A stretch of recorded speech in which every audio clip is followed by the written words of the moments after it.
Hello and welcome. My name is Lisa, and I'm the Executive Director of the Multnomah Athletic Foundation. We could not be more thrilled to have you involved as a scholarship reader for this season. Your ability to volunteer gives us the opportunity to be able to offer more possibilities for more kids, and we could not do it without you. So this video is meant to give you an understanding of who we are as a foundation, what our purpose is in funding scholarships, and then a little bit about the process of how we're going to go about this. You will then be invited to come to a training session where we will answer all the questions that you have. And in addition, we will give you a hands-on real life introduction to what the online system looks like that you will be using to do the actual scoring of the applications. So with no further ado, let's get started. We at the Multnomah Athletic Foundation exist to increase access because we believe that fuels possibilities for more opportunities for youth through athletics and through education. Within the last 12 months, we have spent some time digging in even more deeply to the equity statements that we've used in the past to make sure that we had a very clear idea of who we are and that we could communicate that to not only you as volunteers, but also to the folks that interact with the foundation. So I want to share that with you. See, we at the Multnomah Athletic Foundation acknowledge that justice, equity, diversity, and inclusion are pillars of a healthy organization, and they are essential for communities to thrive. We recognize that institutional racism, inequitable systems, and discriminatory practices and implicit bias are harmful, and they limit access for youth. We resolve to grow our awareness, our voice, and actions to even the playing field and to help create more opportunities for youth to fulfill their full potential.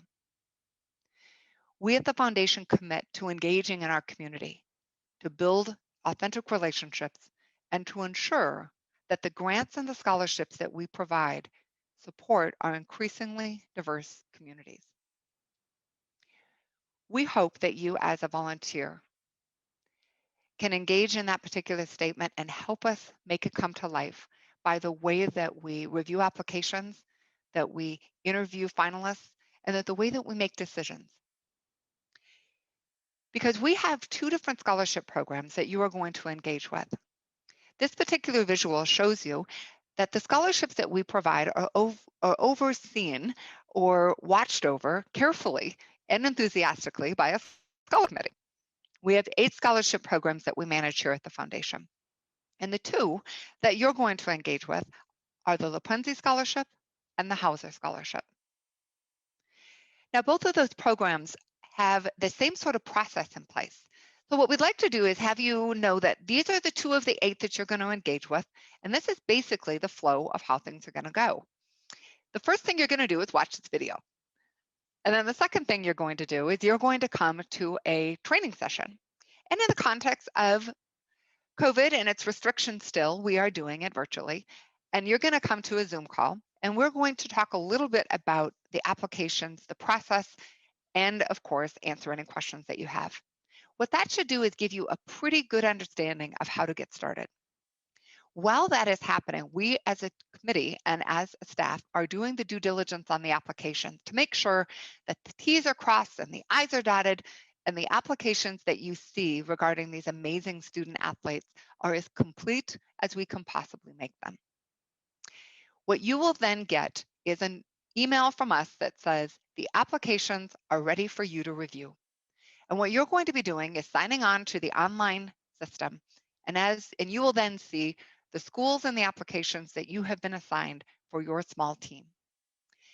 Each one of you individually will go through the applications and all the attached documentations and the recommendations and the transcripts and read the amazing essays and really get to know as much as you can about these student athletes. You will then individually score those applications using the criteria we'll talk about in a moment.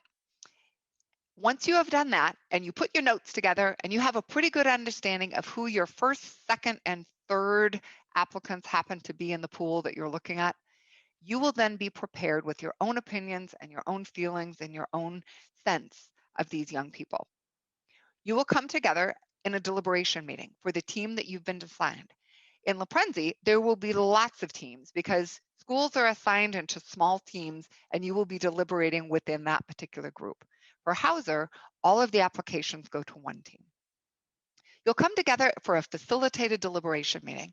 We will talk about each and every one of those young people, make sure that we have given each one of them the time and the courtesy that they deserve for putting their hearts and their dreams and their goals onto paper. And what you will determine for the LaPrenzie Scholarship is one school finalist. That school finalist, we will be awarding a $1,000 scholarship. And they will then be going to the secondary round. Secondary round takes one student from each one of the 29 high schools that are eligible.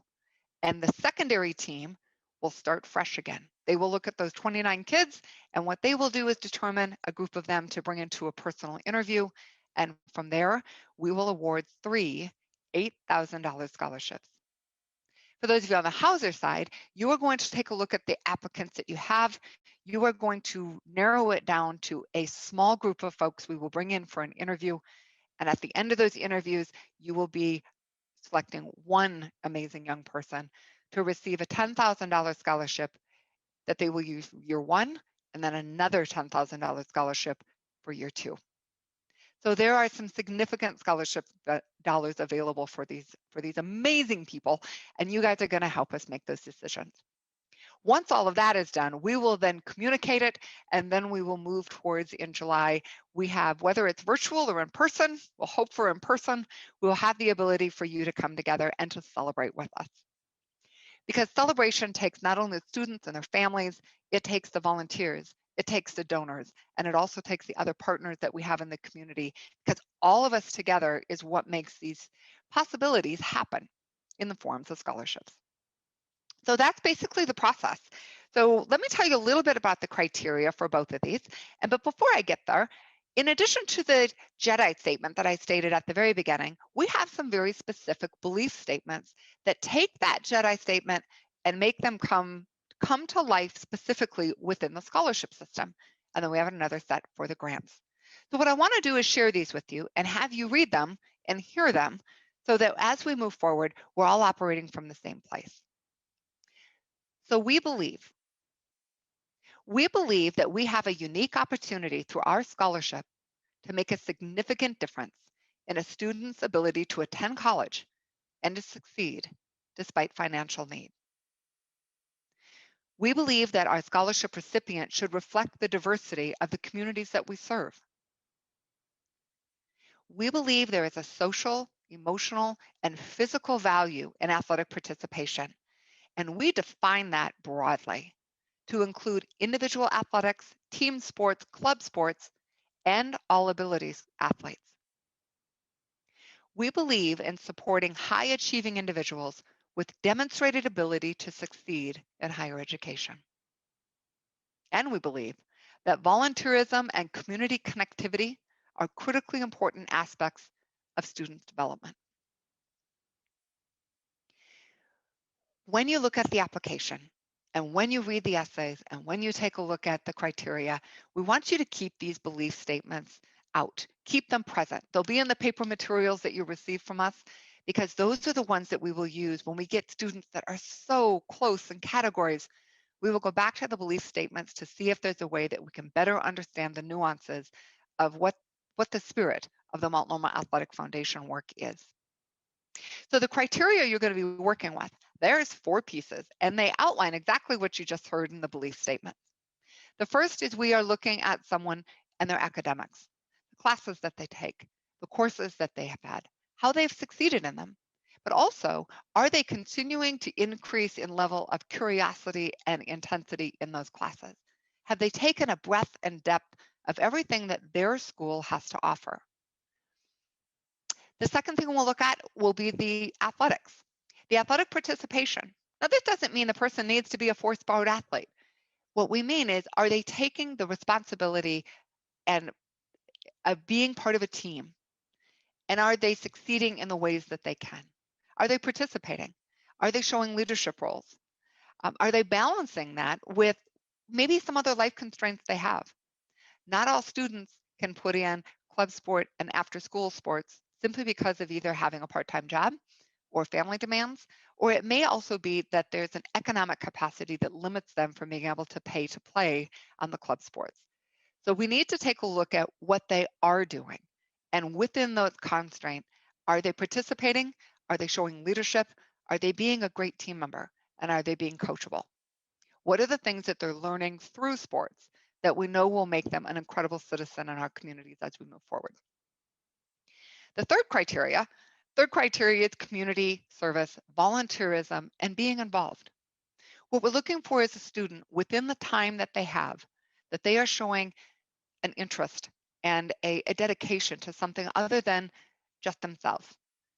That community could be their school community, it could be their church, their synagogue, it could be a special interest community, it could be the environment, it could be politics, it can be whatever it is that they think makes a difference. And as they're involved with it, do they show a dedication and a discipline and an interest? Are they taking leadership positions and are they being involved deeply and passionately? And the fourth category is financial need. What we are trying to do is provide an opportunity for kids who do not have the economic resources to follow their dreams in the way that they wish to. And can we make a significant difference in a student's ability to follow the path that will allow them to succeed and fulfill their full potential? Those are the four pieces of criteria. They are equally weighted, and you will find them not only in the Hauser Scholarship, but also in the Lopresti Scholarship. So I hope what this has done is given you a brief peek into who we are at the foundation and the volunteer role that you'll be stepping into, which is helping us make all of those beliefs and statements come to life in the form of scholarships to young people. So watch this again. And if you wish to, share it with a friend or a colleague and invite them to be included in the work that you're doing. Again, we're thankful that you're taking the time and energy to be involved with us this year. If you have any questions at all, start writing them down, because when you come to the training session, we'll allow you to be able to answer them, and we will get you involved in a small team, get you to know them, and hopefully you will thoroughly enjoy the experience with the foundation. Thank you.